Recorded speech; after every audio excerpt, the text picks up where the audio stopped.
I'm Karen Wilson. I'm an advisor and board member for the European Forum for Entrepreneurship Research. I'm here today to talk about myths and reality in entrepreneurship education and higher education. Well, we had a very interactive discussion, which was fantastic, but we discussed the fact that there's tremendous interest in entrepreneurship education at the moment, driven initially by students, but now also by professors, also policymakers are interested, universities are interested. It's a great opportunity, but we also have to be able to demonstrate that we're making a difference with what we're teaching. So we talked about some of those challenges as well. We then got into a discussion about the myths. There's a lot of excitement and interest in entrepreneurship education, but there are also a lot of myths out there. And one of them is that entrepreneurship is about business and business schools. And we know that entrepreneurs tend to come from technology, from design, from different sectors, not just from business. So it's very important that entrepreneurship is integrated across disciplines. The second thing is entrepreneurship is not just about startups. Most entrepreneurship education programs focus on business plans and the startup of the company, and that's the relatively easy part. The hard part is to grow the companies, and very few programs focus on how you grow companies successfully.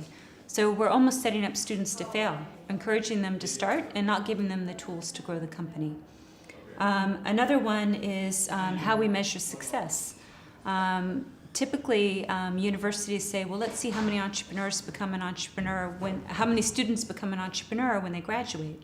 Well, the reality is many students become entrepreneurs later in their lives, not necessarily right when they graduate. They want to go get some experience, some contacts, maybe have some money so they can get started.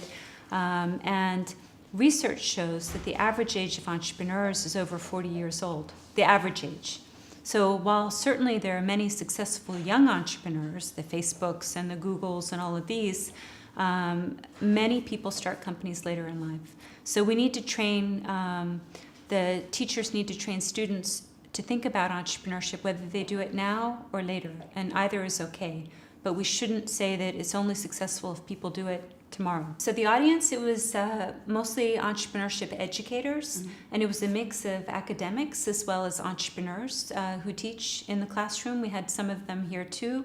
It was also people involved, heads of Entrepreneurship Center and others. We had a very, very lively debate. There were a few contentious things in terms of the age of entrepreneurs, and even if the average is over 40, still, there's a subset of people, particularly in the ICT sectors of these high-growth firms, that tend to be younger entrepreneurs that are starting those. So it was a very interesting debate. We also talked about online tools, interactive teaching tools for entrepreneurship, and we know they're important, but they're also hard to implement and to implement well.